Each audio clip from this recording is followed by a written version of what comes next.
आत्मज्ञान के प्रेरणा स्रोत अर्चनीय वंदनीय मुद मंगल में संत समाज, सत्संग की सरिता में उपस्थित आत्मीय बंधुओं, ममतामयी करुणामयी वात्सल्यमयी माताओं एवं बहनों, इस वसुंधरा की गोद में खेलने वाले नन्हे पुण्य प्यारे प्यारे बच्चों, आप सबके बीच कुछ देर कुछ विचार प्रस्तुत है। अभी हम सब संत सम्राट सदगुरु कबीर साहब की विचारधाराओं पर आधारित अनेक संतों के विचार श्रवण कर रहे थे कि हमारे जीवन में किस ढंग से भ्रांतियां आ जाती हैं, हम कैसे भटक जाते हैं। कहा जाता है कि जब इंसान पैदा होता है तो यही गुरु से, इष्ट से, भगवान से प्रार्थना करता है कि मैं जब इस धराधाम पे, इस दुनिया में आऊंगा तो गुरु का नाम जपूंगा, भगवान का नाम जपूंगा।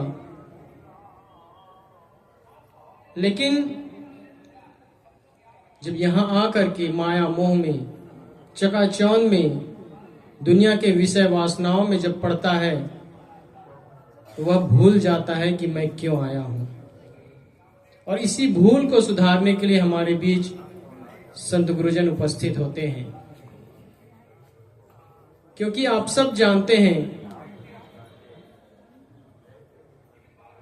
कि जब बच्चा पैदा होता है और कुछ बोलने समझने लगता है तो उसे बोलना सिखाया जाता है, पढ़ना सिखाया जाता है, और उसके लिए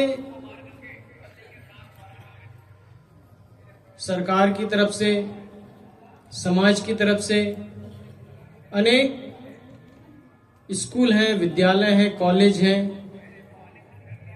सारी सुविधाएं उपलब्ध हैं। लेकिन इस जीवन को किस ढंग से जीना चाहिए, इस जीवन को किस ढंग से समझना चाहिए, कैसे विचार करना चाहिए, यह बताने के लिए कोई भी स्कूल या विद्यालय उपलब्ध नहीं है। इस संतों का विचार, संतों की सत्संग ही एक वो मात्र जगह है जहां पर आप जा करके इस बात को समझ सकते हैं कि हमें जीवन कैसे जीना है। काम करने का कला, जैसे आप वकील बनना चाहें तो किसी अच्छे वकील के पास जाकर प्रैक्टिस कर सकते हैं। आप नर्स या डॉक्टर बनना चाहें तो किसी अच्छे डॉक्टर के पास रह करके डॉक्टर बन सकते हैं। ठीक उसी प्रकार यदि आप अपने जीवन को अच्छा बनाना चाहते हैं, अपने जीवन को सुंदर बनाना चाहते हैं, तो हम सबको सत्संग में जाने की आवश्यकता है। ये तीर्थराज प्रयाग की धरती पर हम सब इसीलिए उपस्थित हुए हैं। ये संतों का समागम, इसकी इतनी महिमा क्यों है? कहा जाता है ना, ज्यों ज्यों पग आगे धरे कोटिन यज्ञ समान।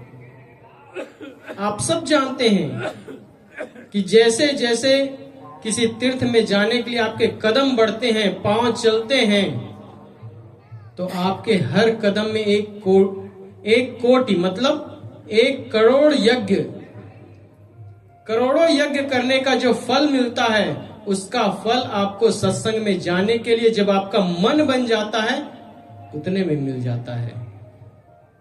लेकिन हम सब भेड़िया धसान वाले हैं। एक छोटी सी कहानी याद आ गई। एक स्कूल में जब शिक्षक पढ़ा रहे थे तो बच्चों से पूछा कि बच्चों ये बताओ कि एक गड़ेड़िया है और उस गड़ेड़िए के पास 10 भेड़ हैं। एक गड़ेड़िया है, उसके पास 10 भेड़ हैं। उनमें से एक भेड़ गड्ढे में गिर गई। 10 भेड़ में से एक भेड़ गड्ढे में गिर गई तो कितने बचे? सभी बच्चों ने कहा कि 9 बचे। सभी बच्चों ने कहा कि 9 बचे।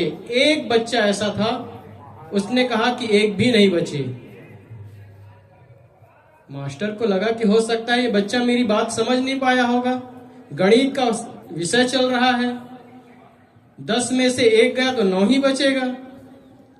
कहा कि बेटा ये बताओ कि ये बात कैसे तुम कह सकते हो। उन्होंने कहा कि सर एक बात है, मैथ्स की बात, गणित की बात तो अपने जगह पर है। गणित तो यह कहते हैं कि 10 में से एक गया तो 9 बचेगा, लेकिन मैं हूं गड़ड़िया का बेटा। वो विद्यार्थी कहने लगा कि मैं गड़ड़िया का बेटा हूं और मैं भेड़ का स्वभाव जानता हूं कि अगर एक भेड़ गड्ढे में गई तो कोई बचने वाले नहीं है, सब के सब उसी गड्ढे में गिर जाएंगे। भेड़िया धसान उसे ही कहा जाता है। हम सब उसी भेड़िया धसान वाले हैं। किसी एक ने कहा कि गंगा में स्नान करने से मुक्ति मिल जाएगी, और यहां जितने बैठे हैं लगभग आधा से ज्यादा लोग उसी चक्कर में यहां आए हैं और नहाने गए हैं। और जो भगदड़ मची है ना, वो उसी के कारण मची है। कितने 12 साल में एक बार कुंभ होता है, उसमें आप नहाएंगे तो मुक्ति मिल जाएगी। किसी दूसरे महाराज ने कहा कि ये तो 12 साल ही नहीं, 144 साल में एक बार आ रहा है, इसमें नहाने से तुम पक्का मुक्ति है। दौड़ पड़ेगा सबके सब, और उसी दौड़ में कितने लोगों की जान चली गई। क्या जो लोग आज मर गए वो कभी सोचे रहे होंगे कि कुंभ मेला प्रयागराज में हम लोग जाएंगे तो हमारी मौत हो जाएगी? कभी नहीं सोचे होंगे वो लोग। वो तो ये सोचे होंगे कि हम वहां जाएंगे, स्नान करेंगे, हमारी मुक्ति हो जाएगी। वो तो सदा सदा के लिए मुक्त हो गए। हम सब देखें, अपने जीवन में विचार करें कि मुक्ति किससे है, मोक्ष क्या है। मोक्ष का मतलब होता है मोह का क्षय हो जाना। जो हमारे अंदर ममता है, करुणा है, वात्सल्य है, इसका जो प्रगाढ़ रूप होता है, जिसको हम मोह कहते हैं, इसका क्षय हो जाना ही मोक्ष है। संत गुरुजन करुणावान होते हैं, वो मोही नहीं होते हैं। मोह और करुणा में एक अंतर है, इसको समझ लीजिए। जैसे आप सब रामायण के बारे में जानते हैं, राजा दशरथ के कितने पुत्र थे? 4 पुत्र थे ना, राम, भरत, शत्रुघ्न और लक्ष्मण। लगता है आधे लोगों को पता ही नहीं है, थोड़ा साथ दीजिए। लेकिन 4 बेटों में से एक ही बेटा उनको ज्यादा प्रिय था। राजा दशरथ को 4 बेटों में से एक ही बेटा प्रिय हुआ, एक बेटे के लिए मोह हुआ, इसीलिए उनको उसके लिए रोना पड़ा। वही बेटा उन्हें दुख दिया, वही बेटे के कारण ही उनको रोना पड़ा। आप सब जानते हैं, आप सब सुनते हैं कि राम राम जपने से हमारा मुक्ति होगा, राम राम जपने से हमें मुक्त हो जाएंगे। क्या राम अपने पिता का दुख दूर कर पाए? आप सोचते हैं कि उनका नाम जपने से मुक्ति हो जाएगी। वो तो खुद साक्षात भगवान माने जाते हैं, और वो अपने पिता का दुख दूर नहीं कर पाए तो आपका कैसे दुख दूर कर पाएंगे? जरा थोड़ा सा विचार तो करिए। इसीलिए संत गुरुजन कहते हैं कि मोह का क्षय हो जाना ही मोक्ष है, मुक्ति है। जब मोह का क्षय हो जाता है किसी व्यक्ति के प्रति, जब आपके वात्सल्य ज्यादा बढ़ जाती है और किसी के प्रति कम हो जाती है, तो वो मोह का रूप ले लेता है। वही राजा दशरथ 4 बेटों के लिए बराबर प्रेम का व्यवहार रखते, चाहे वो भरत राजगद्दी पर बैठे, चाहे राम राजगद्दी पर बैठे, उनके लिए जब बराबर होता तो उनको रोना नहीं पड़ता। हम सबके भी जीवन में यही दशा है। हम किसी बड़े बेटे के लिए मोह कर लेते हैं और किसी छोटे बेटे के लिए द्वेष की भावना पैदा कर लेते हैं, और वहीं पर उस घर में 2 बंटवारे हो जाते हैं। लेकिन आप सब याद करिए कि आज की दशा क्या है। आज इतने वृद्धाश्रम क्यों खुल रहे हैं? आज इतने लोग जिनको हम बुजुर्ग कहते हैं उन्हें रोना क्यों पड़ रहा है? क्योंकि हम अपने बच्चों को संस्कार नहीं दे पाते हैं। यहां ही देख लीजिए, जितने लोग बैठे हैं उनमें से कितने ऐसे लोग हैं जो 15 से 20 साल के होंगे? कोई है? गिने चुने कोई होंगे यहां पर। इतने लोग बैठे हैं, 100-200 लोग। क्यों? आप कहीं सत्संग में जाते हैं तो अब अपने बच्चों को क्यों नहीं ले जाते हैं? क्यों आप किसी तीर्थ स्थल पे जाते हैं तो अपने बच्चों को नहीं ले जाते हैं? उन्हें पार्टी जाने के लिए आप छूट दे देते हैं। वो बच्चे अभी फोन करके कहते कि मां मैं अपने सहेली के यहाँ पार्टी में जा रही हूं, अपने दोस्त के यहाँ पार्टी में जा रहा हूं। आप उन्हें छूट दे देते हैं। लेकिन किसी सत्संग में जाना होगा तब ना वो बच्चे कहते हैं और ना आप कहते हैं। ना आप अपने साथ अपने बच्चों को कहीं सत्संग में ले जाना चाहते हैं और ना वो बच्चे आपके साथ सत्संग में कहीं जाना चाहते हैं। और यही कारण है कि वो दुख में हैं और आपको भी आने वाले समय में दुख होने वाला है। आप उन बच्चों को अपना बैंक बैलेंस मानते हैं ना, वो उनको यही कहते हैं ना कि ये हमारे बुढ़ापे का सहारा है। कैसे सहारा होगा? कैसे सहारा होगा? आपने उन्हें सिखाया ही नहीं कि बड़ों को कैसे सम्मान देना चाहिए। क्या कभी आपने उनके सामने ये व्यवहार किया है कि वो बड़ों के साथ, बुजुर्गों के साथ कैसे बात करना चाहिए?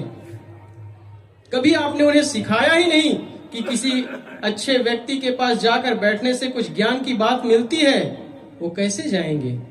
उन्हें तो आपने पार्टी में जाना सिखाया, लोगों के साथ घूमना सिखाया। वो हमेशा वही करते हैं। और ऐसे घरों की दशा आज आप देख लीजिए। घर जाकर के वो रोते हैं जब वो बच्चे बिगड़ जाते हैं। मैं तो अक्सर कहा करता हूं कि जिस कबीर पंथ में आज से कुछ वर्षों पहले इतना शुद्ध शापाक घर हुआ करता था कि जिसके बच्चे कभी कोई मांसाहार नहीं करते थे, कोई नशा दुर्व्यसन नहीं करते थे, आज ऐसे बड़े बड़े कबीरपंथी घरों में जाकर के देख लीजिए, उनके बच्चे चोरी छुपे गंदे गंदे चीज खाते और पीते घूमते हैं। ये दुख की बात है। क्यों? और इसके जिम्मेदार कौन है? इसके जिम्मेदार आप सब और हम सब हैं। क्योंकि हम उन बच्चों को माहौल ही नहीं दे पा रहे हैं। कितने लोग यहाँ आज आए हैं, कितने लोग यहाँ घूमने के लिए आए थे, उनके बच्चे भी आए थे। लेकिन मैं देखता था अक्सर कि जो बच्चे कुंभ मेला में घूमने आए हैं या कुंभ मेला में आए हैं, वो यहाँ बैठ करके सत्संग बहुत कम सुनते थे। वो सुबह निकलते थे, दोपहर भर घूमते थे, शाम को थक मार के आते थे और सो जाते थे। ऐसे में आपका ना जीवन सुधरेगा और ना ही उनका जीवन सुधर सकता है। मैं कहना चाहता हूं कि हम सब जब हम सत्संग में जाएं या किसी संतों के पास जाएं या किसी तीर्थ स्थल में जाएं तो उन बच्चों को साथ लेकर जाएं और उसका महत्व समझाएं। और नहीं तो कुछ नहीं कर सकें, आज के समय में हर इंसान के पास मोबाइल है ना। अगर आप सब ठान लें कि हर दिन कम से कम 10 मिनट, 15 मिनट, आधा घंटा, 1 घंटा उस मोबाइल का सदुपयोग करेंगे तो आपका घर भी सुंदर होगा और आप सबका जीवन भी सुंदर बन सकता है। कैसे? रोज एक समय निश्चित कर लीजिए, जिस समय आपके बच्चों के इकट्ठा होने का समय हो, जिस समय आप सब इकट्ठे हो सकें, वो समय निश्चित कर लीजिए और उस समय कुछ सदग्रंथ का पाठ कर लीजिए या आरती वंदना कर लीजिए और 1 घंटे, आधा घंटे, 15 मिनट किसी महापुरुष का प्रवचन या सत्संग लगा करके सब के सब एक साथ बैठ करके सुनिए तो आपका जीवन भी सुंदर होगा और आपके बच्चों का भी जीवन सुंदर हो सकता है। हम सब कहां जा रहे हैं? देखें कुछ देर। हम सब चाहते हैं कि हमारा जीवन सुंदर हो, सुखमय हो, सरल हो। हम सब चाहते हैं कि हमारा मन अच्छा बने, हमारे जीवन में सुख आए, शांति आए, लेकिन हम उसका उपयोग, उसका काम नहीं करते हैं। आपको भूख लगती है तो आप बच्चों को पैसा कमाने का तरीका सिखा देते हैं। 2 वक्त की रोटी का इंतजाम करना आप अपने बच्चों को भरसक प्रयास करके सिखा देते हैं। पैसा कमाने के लिए बच्चे स्कूल, कॉलेज, डिग्री प्राप्त कर लेते हैं, बड़े बड़े डिग्रियां प्राप्त करके सरकारी नौकरी में अफसर बन जाते हैं, लेकिन अपने जीवन को कैसे बनाना चाहिए इसका ज्ञान उन लोगों के पास कभी नहीं मिल पाता। मैं बस इतना ही कहना चाहता हूं कि आप जो चीज यहां से लेकर जा रहे हैं उसे अपने बच्चों में, अपने परिवार में बांटें।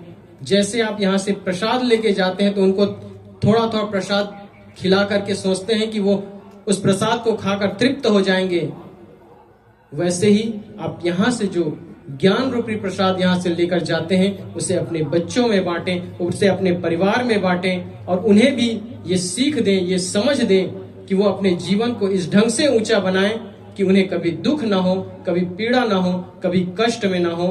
तभी आपके अच्छे और सच्चे माता पिता और पालक होने का यही कर्तव्य होगा। बस इतना ही कहकर मैं अपनी वाणी को विराम देता हूँ। बोलिए सदगुरु कबीर साहेब की।